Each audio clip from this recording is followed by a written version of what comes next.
All right, hello everyone. This is an introduction to the PAX E700 with the eMobilePOS. Basically a small intro, a short intro of how to use the system and how it looks and how to set it up. So for the most part, what you can see here is the E700, which comes with the, as you can see over here, it comes with a built-in Q20 EMV card reader, okay, which the customers can use. Additionally, it can be hooked up to a cash drawer, which I'm going to show you right now. As you can see, I hooked it up into a cash drawer. The way that you hook it up into a cash drawer is very simple. All you got to do is there is a cable that goes from the cash drawer all the way here to the bottom, and if you could see right over here, this is the cash drawer cable. It's simply a phone cable. Look, it looks like a little phone cable. And I'll plug it right back in.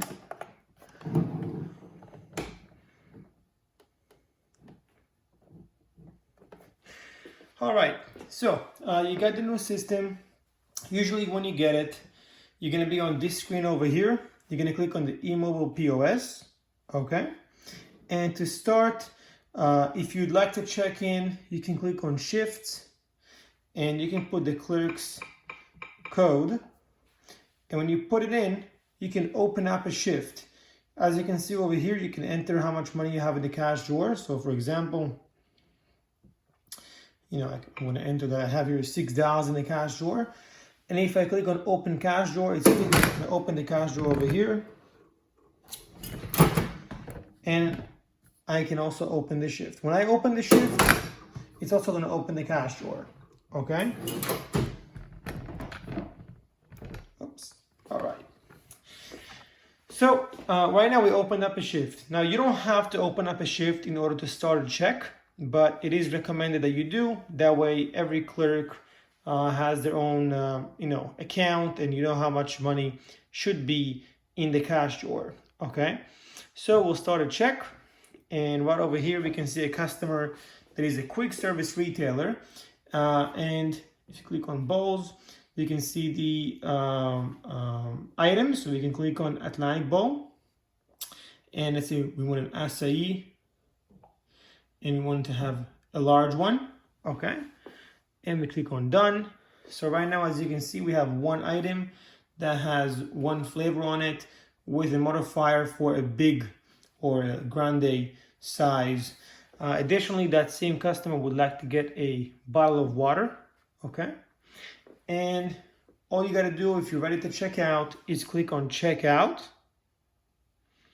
Once you click on checkout, you can select cash or credit card. If you select the credit card, it's gonna basically prompt the credit card reader over here.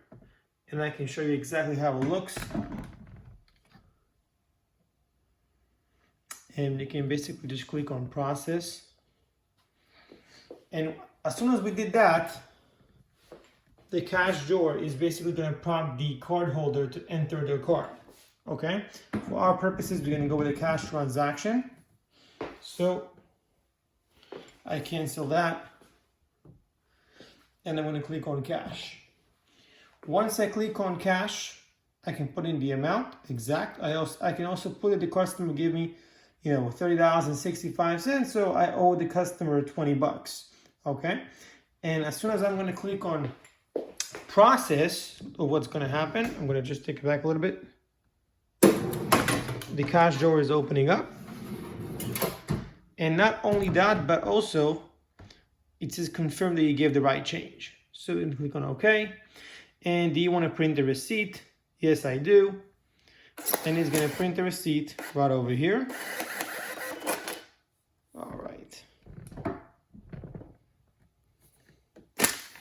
Once you print the receipt, you can see the name of the merchant along with the EVO control number and the change that is due to the customer with the items that were purchased. Okay. Now, let's say that you got to refund the customer. So you go into your history. Okay, there's a couple ways you can do it. You can look up the customer by the receipt. Okay, you can print it or you can void it. Okay, if we go to void, the transaction was voided.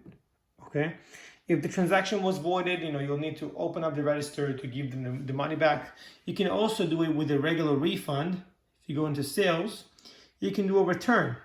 Okay, if you do a return, you can do it by item. So let's say that a customer wants to return a bottle of water. Okay, we'll click on checkout, and we'll do a cash. We'll just, for this example, we'll do they give exact cash. We're going to give exact cash. Click on process. The cash drawer opened up. Do you want to print the receipt? We don't need it right now, but you can kind of see how it works. Okay. Now there's a couple more things that you got to know about the system. Okay. Whenever you do an update on the cloud version of the software, let's say you're adding a new item, you're changing a price, you're adding a new employee, you want to make sure that you're going into sync and click on receive. If you do not do that, the system will not sync, and basically the new change or the modification you've made will not take place on this device. Okay, we're just going to wait a little second until it finishes here.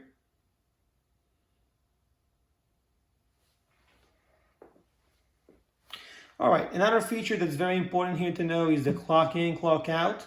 So if I click on this thing over here, you can basically clock in employees, not necessarily the same employee that's in the shift, but for example, you can clock in an employee that's not necessarily the cashier. Okay, so if you click on clock in, obviously it's already clocked in. We can clock it out just so you can see how it looks, and boom, it's clocked out. So clock in again, and it's going to print a little report of the clock in, clock out stuff. Okay. Settings menu. For the most part, you don't need to touch this. You're going to get the equipment fully ready with the with the settings that you need. However, try not to touch a lot of those things in here. Some of the things in here are not necessarily meant for the E700. Especially if you go down into the payment processing section, there's a lot of, the payment method section. A lot of the things here really do not have to do with the E700. They're meant for other devices. This app is an Android application that was built for a variety of environments, and they're not necessarily for the E700 environment. Okay. Restaurant settings. If you're in restaurant mode, you can play around with this. If you click on enable section to go and eat in, basically what's going to happen is when you start a check, it's going to ask you dine in or to go. Okay, we don't want that, so for our purposes, we'll take it out.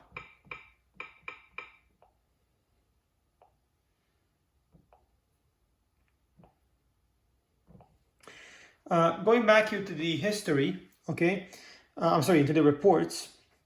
You can see here the end of day report, the per ship report, the daily summary.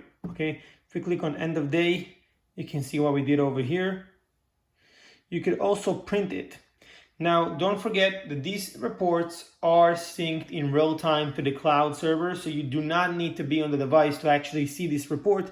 You can actually see it from your computer, even if you're not in the store. Okay. That's basically it. If you have any questions or you need any further assistance, please let us know so we can make additional great videos. Thank you and have a great day.